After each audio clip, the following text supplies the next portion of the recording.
Hi guys, welcome back to another episode of Textory. In today's episode, we are looking at a fascinating case from early 20th century, which some of you, especially if you're American, may be familiar with. Now, me personally, I wasn't, but basically we're looking at a legal battle between a Native American female lawyer, Lyda B. Conley, and Kansas City, and later even the Supreme Court. So Lyda was a Wyandot Nation Native American. The tribe emerged in the 17th century when the Wendat and Petun people that were obliterated by the smallpox epidemic came together and they joined to make one bigger tribe. Not unlike other Native American tribes, the Wyandot people were being moved around a lot and their territory was gradually shrinking. They were eventually forcibly removed to modern-day Kansas in 19th century.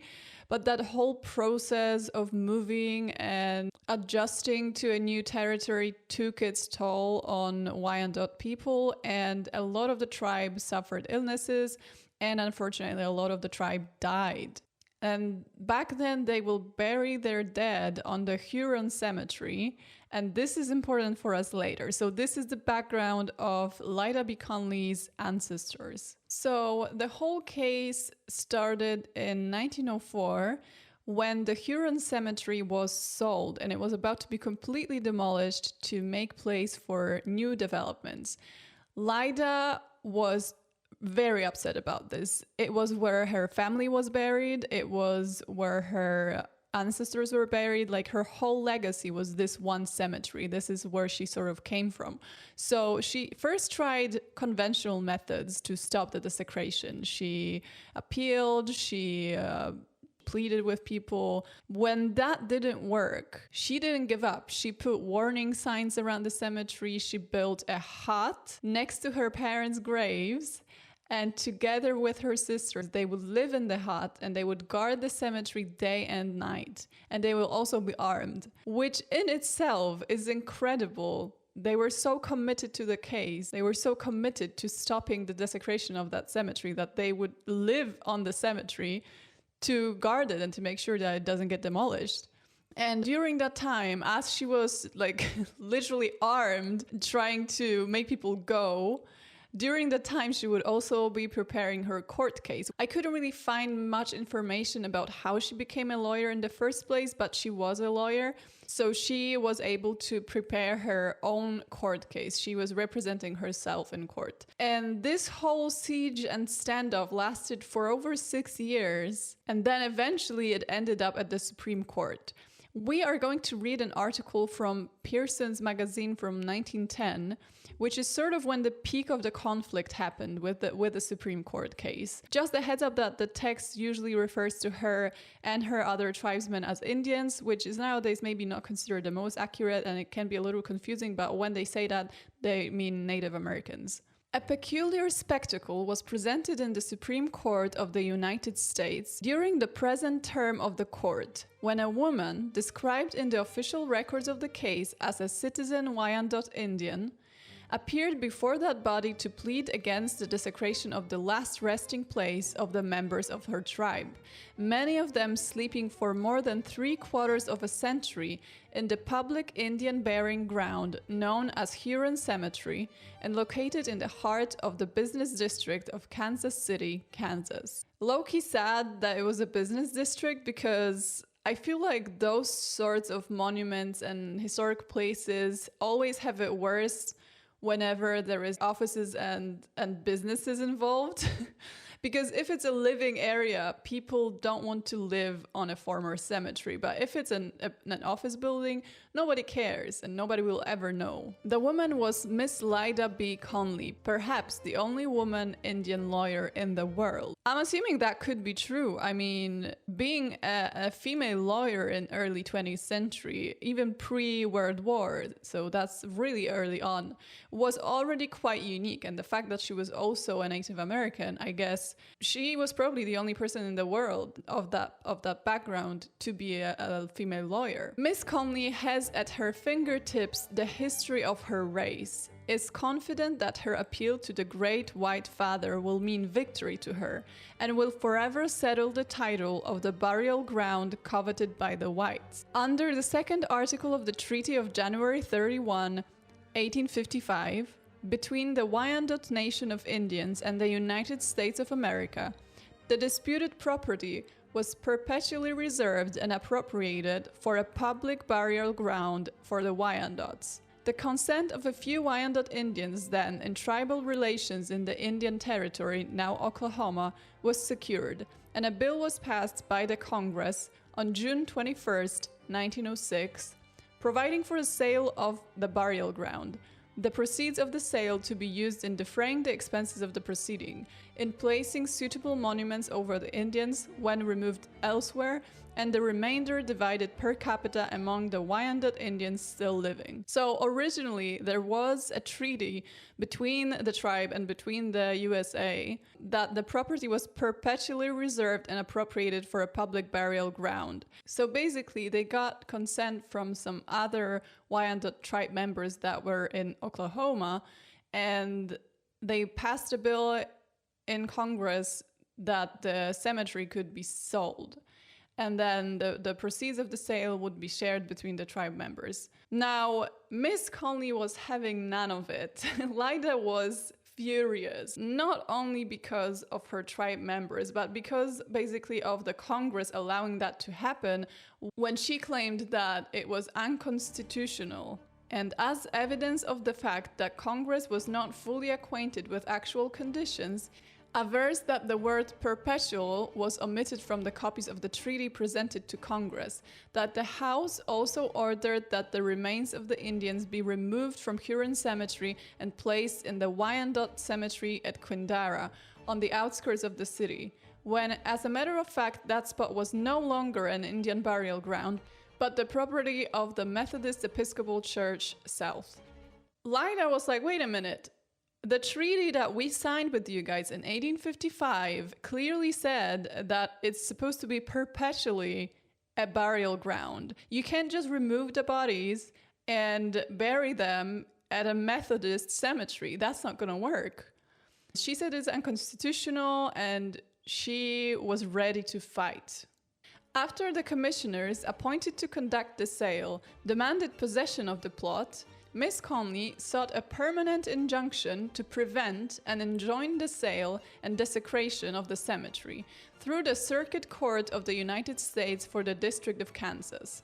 The bill was filed against James R. Garfield, Secretary of the Interior, and Horace B. Durand, Thomas G. Walker, and William A. Simpson, the commissioners appointed by the Secretary of the Interior to carry out the provisions of the Act of Congress. She filed her first case. She filed a bill against the commissioners that were supposed to carry out the sale, basically. Unfortunately, she lost. The court decided against her, claiming to have no jurisdiction in the matter, and assessed the costs against the defendants. Among the many errors claimed by Miss Conley is that of assessing the costs, putting forth the claim that if the Kansas court had no jurisdiction of the cause, it could not give judgment for costs.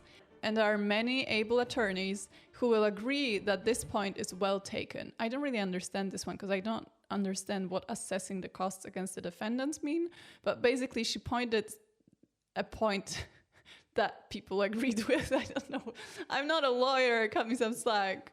Many believed that Miss Conley would not be able to carry her case to the Supreme Court of the United States, but the plucky little woman secured a position as a teacher in a business college in Kansas City, Missouri, and began to save her earnings for the furtherance of the cause of the Wyandots, dead and forgotten by all the world perhaps, but their memory brightly burning in the heart of the woman who is willing to lay down her life, if need be, in preventing the desecration of their graves.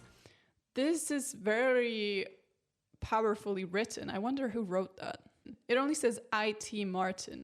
This is really powerfully written, but it's also encouraging that The article is not making fun of her. It's not like, wow, okay, yeah, you go, girl, sure, go to the Supreme Court if you want to. They actually do believe that she's making a point, and they're like, wow, justice should be on her side in this case.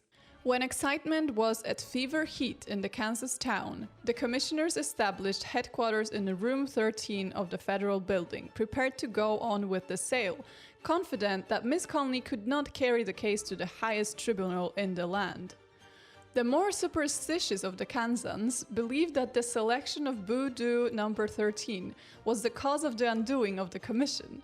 One of the members is a real estate dealer whose little shack of an office, scarcely larger than the shack in the cemetery built by the Conleys, is directly across the street from the cemetery. Why are real estate dealers always such a pain in the ass? Gentrification's been the case since 1910. So there is also a description of the shack next to a photo of it. It looks like a wooden hut. And it says, the two women erected a shack on the cemetery grounds and there took up their abode and a legal possession of the property. They built the rude shack beside the graves of their father, mother, and sister and prepared for a long siege.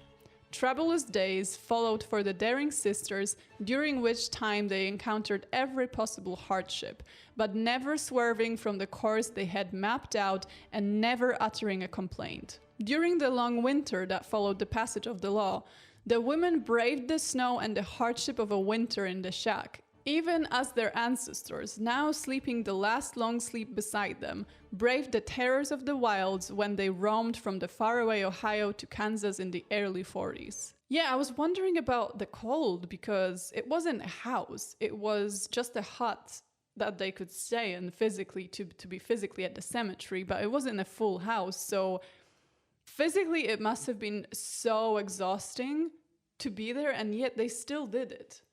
Plans went merrily on for the sale, and it is common gossip that the purchasers had privately agreed upon a price to be bid for the property, when, lo, the guns of the Conley woman loomed up significantly. The shack had been transposed from sleeping and living quarters to a veritable arsenal. The graves had been marked with rough boards, rudely painted by the hands of the women, "Trespassers beware." The sisters resolved themselves into night and day squads of one sleeping while the other kept guard at the window of the shack, which commanded a view of the entrance to the cemetery from either side. At first, the commissioners looked up Fort Conley as a joke. A gruesome joke perhaps, but nonetheless a joke. And it was some few days before they realized that the women were in the fight to the death if need be. Apparently, I've read somewhere else that they even managed to dismantle the shack and then it was rebuilt like in 24 hours. So they were determined for sure. I think a lot of it was probably fueled by anger and resentment, just like all of the pain of being a Native American woman back then, all of the pain of being a woman, not being treated seriously as a lawyer, all of that must have funneled into them being so into this cause. The commissioners demanded the property. Delegations were sent to talk the matter over with the women in the fort. First they argued, then pleaded, then threatened, all in vain. The first man who turns a sod over one of those graves will need to have someone perform a like service for himself, was the ultimatum of the Indian women on guard. Slay! That is such a good line. Finally, all the arts of persuasion exhausted, the women were threatened with the federal troops from Fort Leavenworth. And guess what they did when they were like, okay, you know what? We're gonna send military here and they're gonna forcibly remove you from the property and it's gonna happen sooner or later anyway, so why don't you just give up now? And they said, "Bring out the boys in blue and tell them to shoot," answered the fearless Indian women, the thirst for war now upon them. For they must shoot and shoot to kill before we surrender. So guess who gave up? Actually, the commission gave up. They were like, you know what? I'm getting tired. Can I just go home now. Finally, the commission surrendered, the one returning to Washington, the other to Oklahoma, and the other taking up the dull routine of the little real estate hut over the way. The Conley sisters had won their first skirmish and were now ready for the real battle. Then it was that the case was taken into the Circuit Court of the United States for the District of Kansas and later appealed to Washington. Miss Conley has an abiding faith in the justice of the White Father, believes the act passed by Congress was unconstitutional, passed under a misunderstanding of the case, and firmly believes that the highest tribunal in the land will grant her petition and see that the cemetery is kept for the purposes for which it was originally appropriated. She is enthusiastic over the treatment she received from the members of the Supreme Court and is content to rest her cause in their hands, awaiting their decision with all the stoicism of the old-time Indian. My cause is just. How can the decision be against me, argues the woman. That's a beautifully naive way of looking at the law system, because we've learned over and over again that when the cause is just, the decision can and sometimes will be against you. The burial ground consists of a little more than 2 acres of land and is located between the Carnegie Library and the Federal Building. The only theater of the town is directly across the street. So obviously, all of the argument is about a plot of land that is located very beneficially to the local communities. So obviously everyone wants a piece of it. This is still the case in so many places. The theater, however, is as quiet as the cemetery, having been padlocked and passed up as a losing venture many months ago. But common rumor has it that a few persons with ever a keen eye for a good trade have long been casting anxious glances in the direction of the Indian burial ground.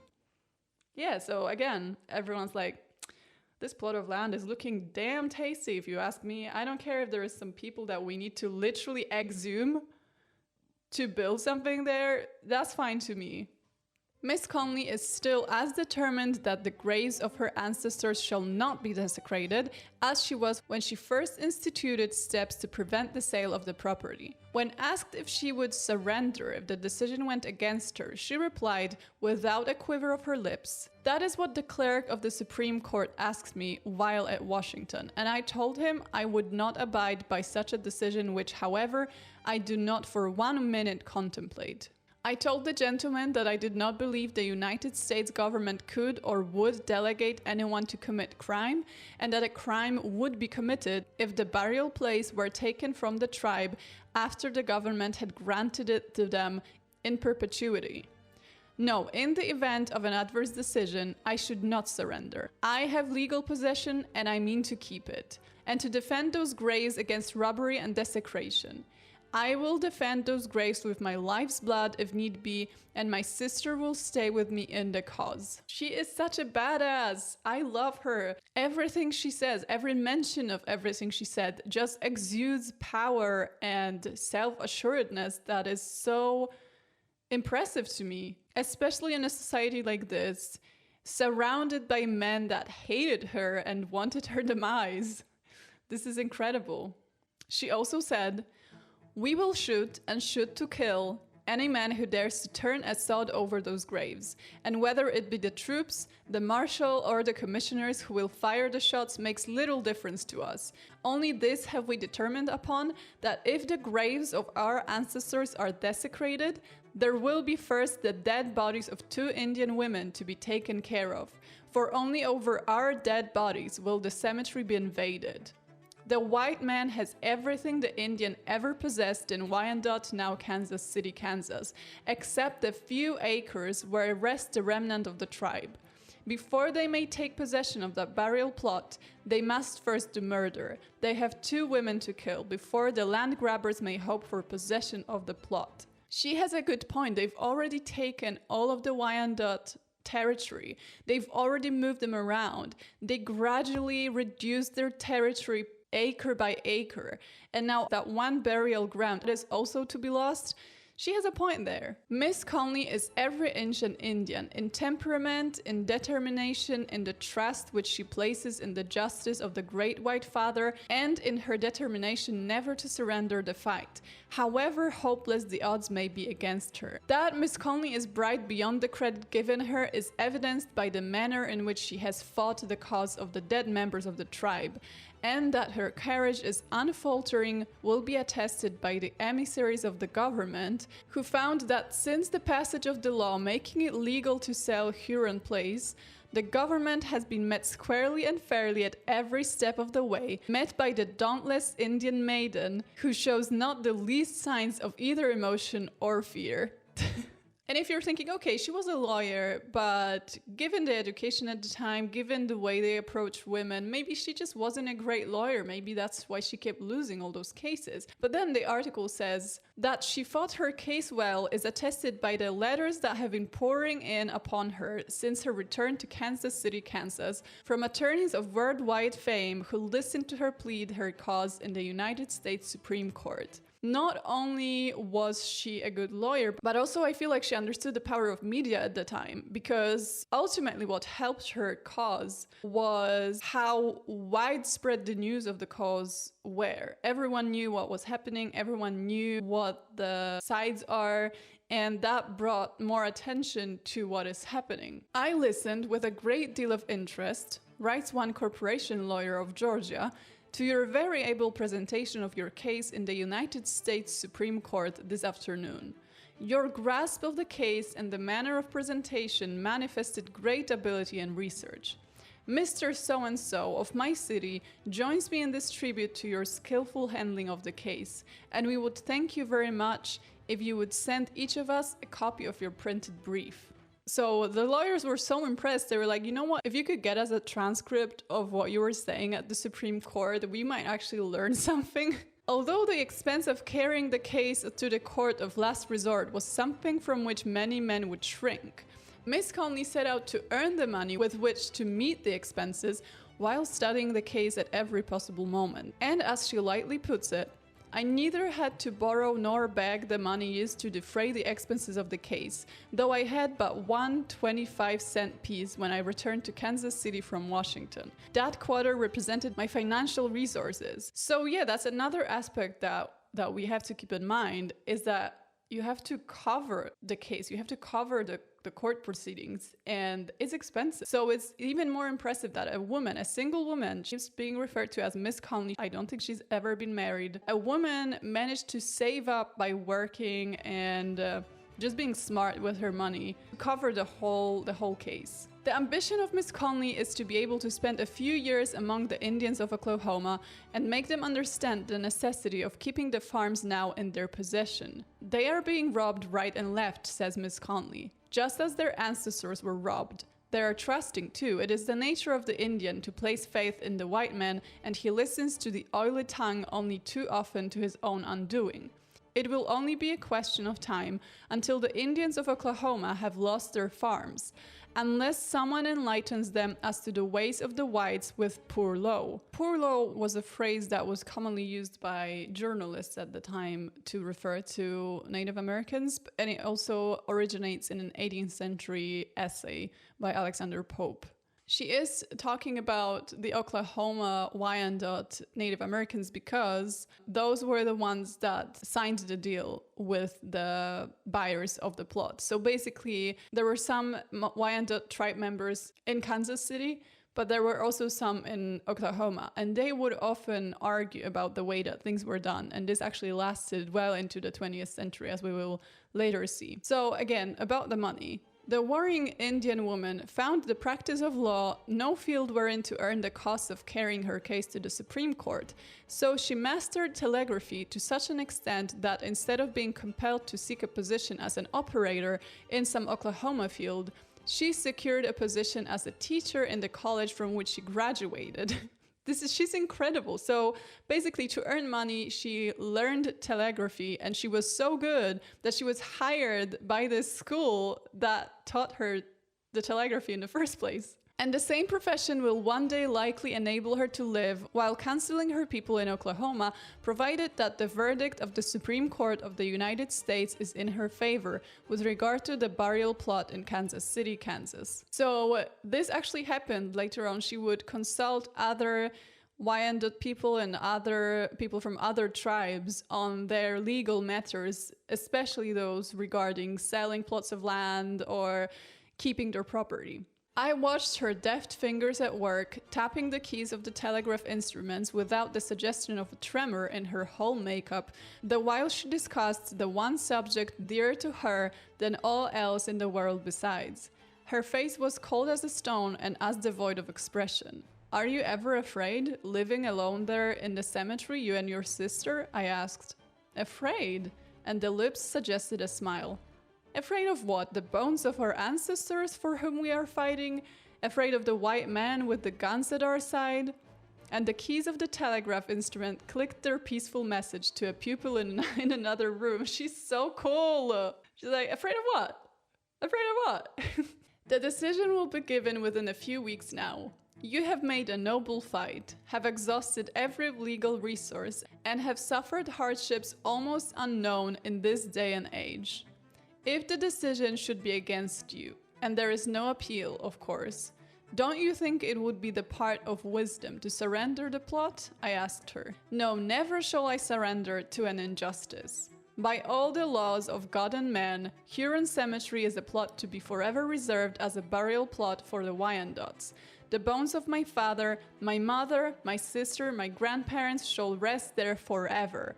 Or the blood of myself and sister will water their graves, and the murder will be a murder, even though authorized by a government." Oh my God, I got chills. Just the way she talks about things. There is so much power in everything she says.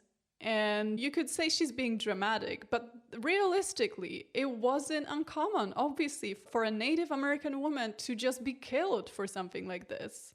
"Our guns are stacked in the shack. We believe our aim will prove trusty and true. The first man who dares to molest one of those graves will be the target at which we will shoot. It will be a battle to the death." "But suppose they call out the troops," I asked. "Have you thought how hopeless your chances would be?" "We have an American flag in that shack," replied Miss Conley. "We are American citizens entitled to the protection of the law. We are law-abiding citizens only fighting injustice. If they call out the troops, what difference?" And the firm hands still clicked the lesson over the wires. "It will be a case of the best shot during the surest and quickest work.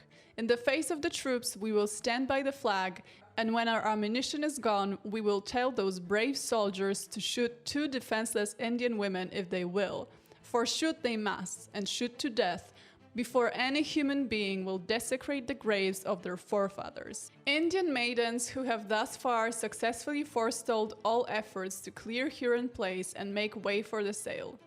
The decision of the United States Supreme Court is awaited with more or less anxiety in Kansas City, and perhaps the greater amount of sympathy for the Conley sisters is found in the sister city in Missouri. The law of might has been banded against them, and the businessmen of the city, as a rule, are not in favor of the intrepid Indian maidens who have thus far successfully forestalled all efforts to clear Huron Place and make way for the sale.